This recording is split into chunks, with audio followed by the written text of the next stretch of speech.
अस्सलाम वालेकुम, Shakir ज़ियर। Digital logic design में आज हमारा टॉपिक है कॉम्बिनेशनल लॉजिक डिज़ाइन और उसमें इनकोडर फंक्शन को हम स्टडी करने जा रहे हैं। ये हमारी लॉजिक जो कॉम्बिनेशन लॉजिक है उसमें इन्वॉल्वमेंट जो है वो इन फंक्शंस की है। इसमें से हम इनकोडर को स्टडी करने जा रहे हैं। इनकोडर फंक्शन इनपुट इसके हो गए to the power n, also known as many to sum function, और आउटपुट इसके n होंगे। Output line generate the binary code corresponding to the input values.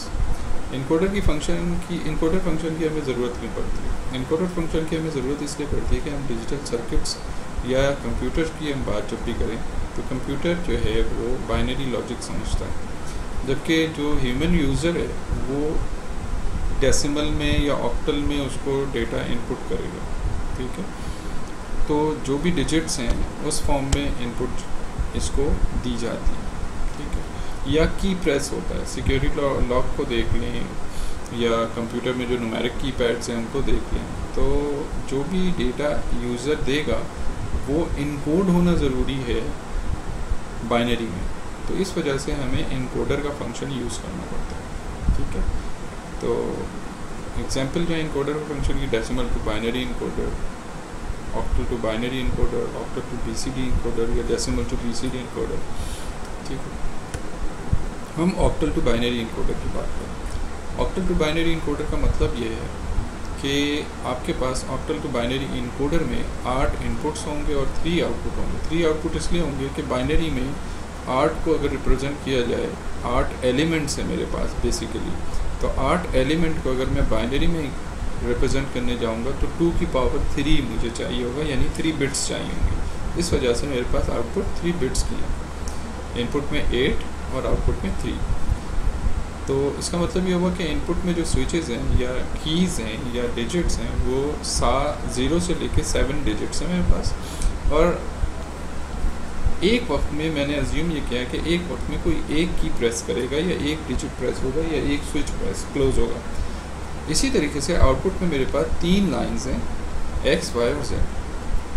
x जो है वो मोस्ट सिग्निफिकेंट और y जो z जो है वो लीस्ट सिग्निफिकेंट डिजिट है। अगर मैं इसका ट्रुथ टेबल बनाता हूँ तो वो इस तरह से बनेगा कि इनपुट कॉलम्स जो होंगे वो डिजिट 0 से लेके डिजिट 7 तक कोई एक प्रेस होगा। अगर डिजिट 0 प्रेस हुआ है तो कोई और की प्रेस नहीं होगी, प्रेस होने का मतलब है वो 1 है। इसी तरह डिजिट 1 अगर प्रेस हुआ है वो 1 है और इस रो में कोई और की प्रेस नहीं हुई। इसी तरीके से मेरा एक तरह का आइडेंटिटी मैट्रिक्स बन गया जिसके डायगोनल्स में 1 है और बाकी जगहों पे 0 है। अच्छा, आउटपुट किस तरह से फॉर्म होगी? इसके आउटपुट में x, y, z होगा। अगर मेरी डिजिट 0 प्रेस हुई है इसका मतलब है आउटपुट की तीनों बिट्स 0 होंगी। इसी तरीके से अगर मेरी डिजिट 3 प्रेस हुई है इसका मतलब है कि आउटपुट में मेरे पास x 0 होगा जबकि y और z 1 होंगे, यानी बाइनरी इक्विवेलेंट इधर जनरेट हो जाएगा। ये काम मैंने कर लिया।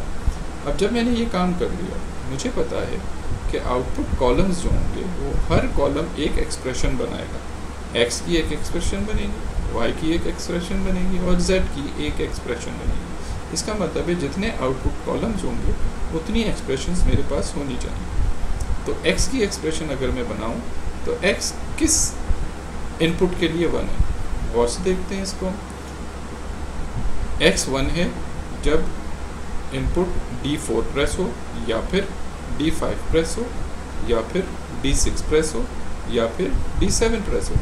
इसका मतलब है कि मैं ये कह सकता हूँ कि x जनरेट होगा या तो D4 के लिए या D5 के लिए या D6 के लिए या D7 के लिए। तो हम जब ये कहते हैं आइदर D4 और D5 और D6 और D7 तो हमारे पास एक लॉजिक एक्सप्रेशन बन जाएगी x के लिए। इसी तरीके से y के लिए जो लॉजिक एक्सप्रेशन बन रही है वो कहती है हमें कि either D2 will generate a 1 on y, either D3 और D6 और D7, D2, D3, D6 और D7 will generate a 1 in this column। इसी तरीके से Z में भी अगर हम देखें D1 और D3 और D5 और D7।